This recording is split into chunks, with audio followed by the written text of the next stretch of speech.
Match number 1 features the defending champion. Match number 2, a man who's looking for his first U.S. Open.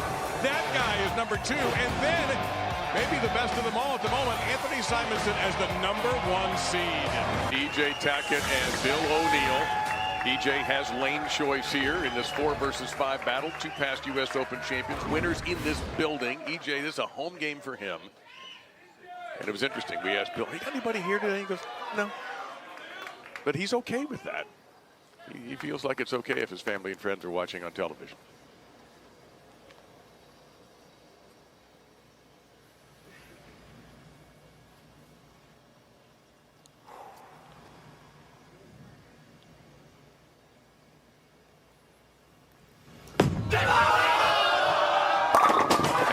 See the 7-pin is toppled at the last second. It was a clean start for Bill. Beautiful opening shot by the manipulator, Bill O'Neill. He's so good with his hand. He does so many great things at the bottom of the swing and at the release point. He's got great touch. And interestingly, at an age where some guys are backing off a little bit, he seems to be getting stronger. Yeah, no doubt. I mean, he just won another major a month ago.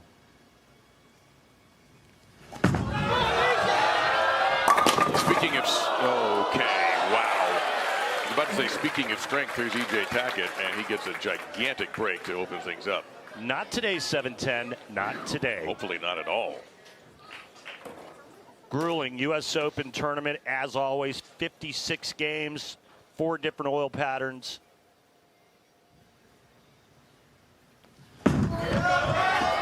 Not just the physical stress, which I think everybody knows, but it's the mental stress that wears these guys out. I was just going to say that not only tests your physicality, but it also tests your sanity. Yeah.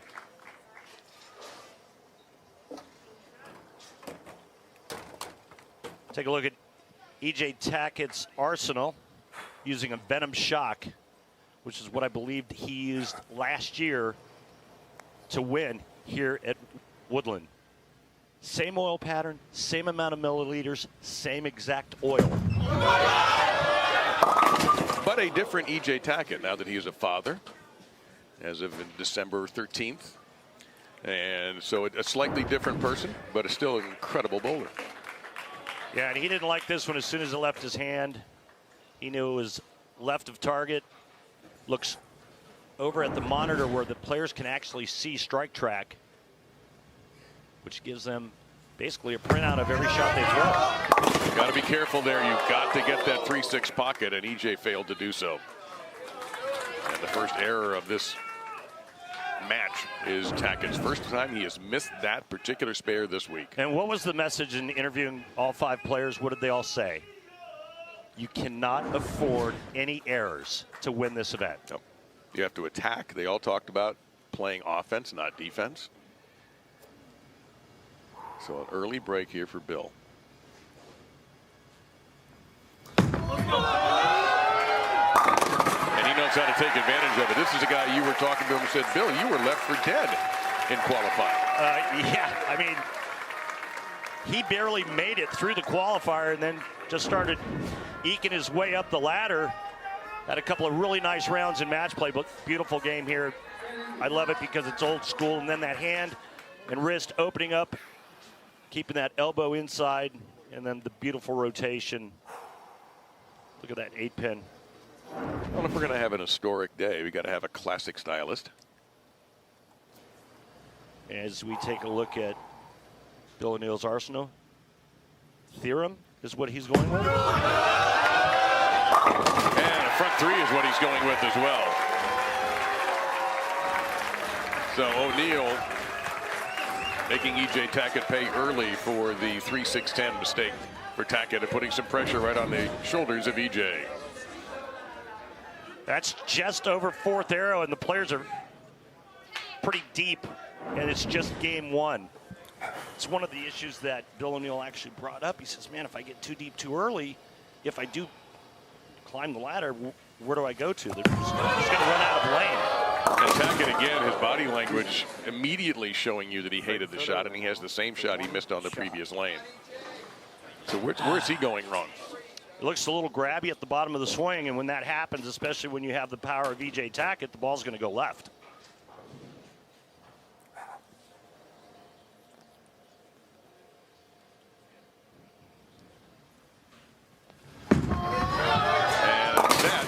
textbook coverage. What are we playing on here? Well, it's pattern number 4. Remember, 4 oil patterns used throughout this event. This is 41 feet in length, the exact oil pattern that we used last year. And it's interesting that when I asked EJ, hey, how did this year's pattern play versus last year's? He said completely different. When I asked Kyle Troop the same question, Kyle said they played exactly the same. This sport, you think you know, but you don't know and you never will, as Jim Morrow once said. That's much better. That's an attack the pocket shot for Tackett, 19.2 mph. And you can see it was a couple boards right of the last 2 that he's thrown, and it feeds perfectly into the pocket, but this looks perfect out of his hand. Pound for pound, probably the strongest strike ball out on the PBA Tour from a player that uses his thumb. He's quite an athlete. You should see him hit a golf ball. I've heard rumors. Pretty impressive. And Bill is 4 for 4. He looks like he's in complete control right now. He won this event before in 2010 in this building, which has hosted so many U.S. Opens. That's the other thing that impresses me, Randy. This is 14 years later, and he's still relevant. It's hard to do that. Very much so. 5 for 5. Check out these numbers right here.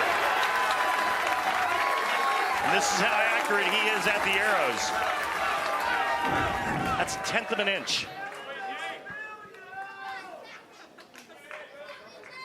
Remember, he talked to us earlier about how keeping his hands soft was key. And what that does, it allows his ball to get through the front part of the lane and then react down lane. Tackett looking for his 5th major. And he seems to have recovered, but is it too late already? Anytime you have RPMs over 500, you're really putting some good stuff on a bowling ball.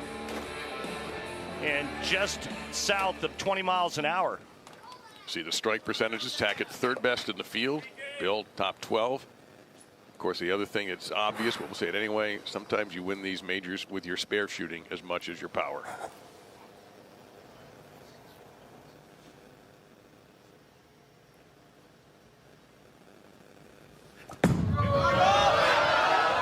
Wow, he's found it.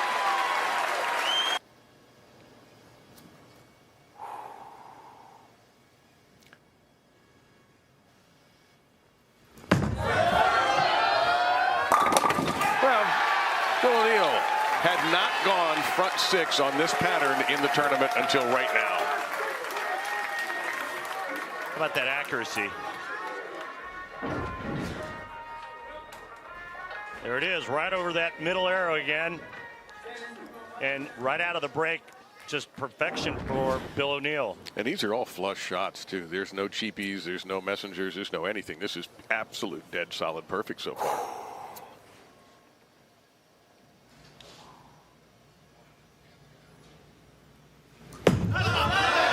He doesn't like it, and he shouldn't. Yeah, big whip right. And here, look at your numbers now. Position at the arrows was pretty close, but down lane, about 5 right. Let's take a look at his release. And he hated it right out of his hand. He missed it at the bottom.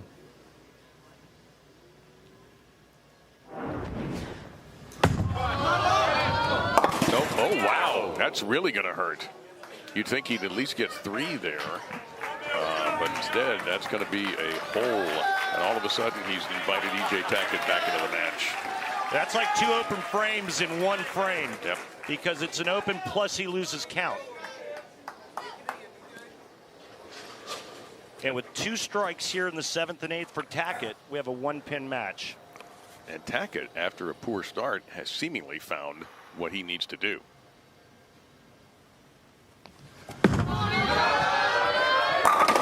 Yeah, you really want to give that guy another chance? I don't think you do. And Tackett jumping right in. This is how you can tell when a player really likes it and when he aces a shot. I want you to watch his finishing position right here. Watch this.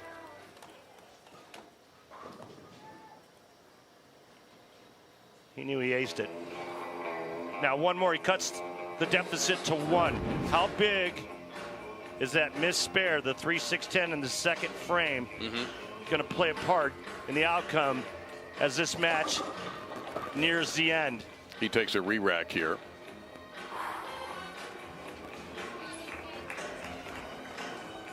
If everybody knows where the pins belong in the center, it's going to be E.J. Tackett.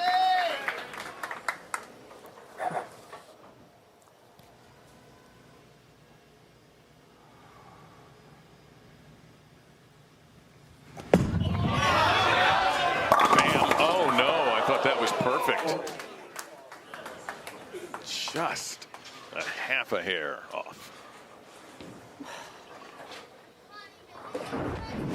Well, I thought he grabbed this one a little bit as well, and that caused the ball to check and overhook. The good news is he just left the 4-pin, but it's all O'Neal now. Nothing Tackett can do. O'Neal can still strike out for 257. Max score for E.J. Tackett, 235. Well, Bill's got to get it back here after a surprising mistake.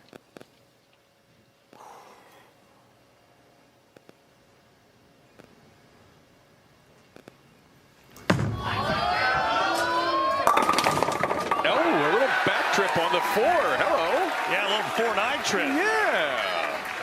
That was the hit E.J. Tackett was looking for. Instead, it goes to O'Neal. And now O'Neal can set up the 10th frame with a strike here in the 9th. And also increase his lead to 22. Right-hander's best break, I think, is that trip 4. See the 9-pin fall late. What a strange-looking scorecard for Bill. With that 5-1 just sitting there. Yeah.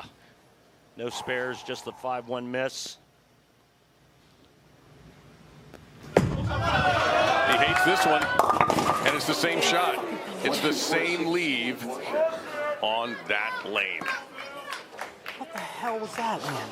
The left lane was troubled yesterday in the PBA Elite League event, and perhaps it's getting to be a factor in this match. A couple of different ways to shoot this. You can try to slide the head pin over into the 610, or right side of the head pin, ricochet into the 610. Unbelievable. How is that possible? 2 times when he does miss it, he misses it the exact same way. And now the ball's in Tackett's court. Same exact leave, chops the head pin back again.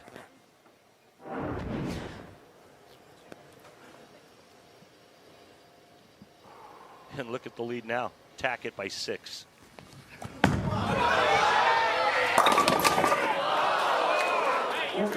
Well, that one he lofted. So it had a lot of hand in it, but he gave it some airtime, which delayed the hook.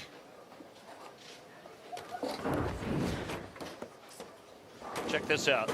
There's the airtime. Remember, the ball can't hook in the air. No, now, not even he's that good. Right? So E.J. Tackett now, remember, he had choice of starting lane, which determines where he finishes. He's going to finish on the left lane. And on the left lane, he opened, left a 3-6-10, struck, and then 9 spare. He needs a double and 6 to lock Bill O'Neal. And believe it or not, after everything that's happened to O'Neal, he still has a chance to win. The good news is Bill doesn't have to bowl in the left lane again. But is his frame going to matter? Well, there's one for E.J. What a gorgeous shot under pressure, and he put that one in the air a little bit too. Yeah, that one was aggressive. That had a little aggression behind it. That was a little nasty. That was nearly 20 miles an hour. I think that would have been his hardest shot of the day so far. 20 miles an hour with a ton of hand. Look at the revolutions. One more, and Tackett's in a really good position.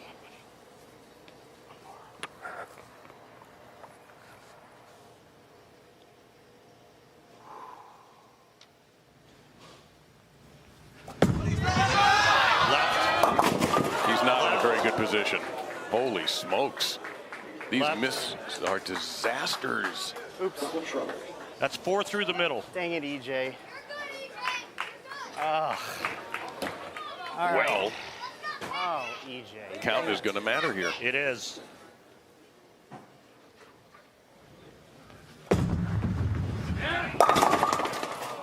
That's 8 the hard way. O'Neal needs 2 strikes. But again, Tackett had a chance. Going back to the second frame, if he makes the 3-6-10, he would have moved on. Yep, He would have been in the 220s. You said a few minutes ago that that could be the key frame in the entire match, even with Bill having 2 5-1s, but he is off of that lane. Must strike. All right. How improbable is this? After 5-1, 5-1, back-to-back shots on the left lane, O'Neal 1 strike away from moving on. And knocking out the defending champion.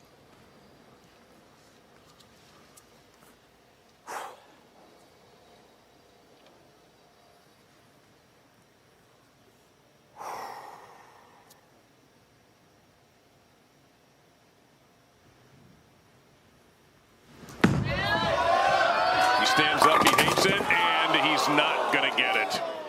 The defending champion survives one of the wilder matches you're ever going to see in any bowling event on television. E.J. Tackett survives by 3 pins over Bill O'Neal. Bill will finish 5th, and E.J. Tackett will take on Kyle Troop in the next match. What a crazy match.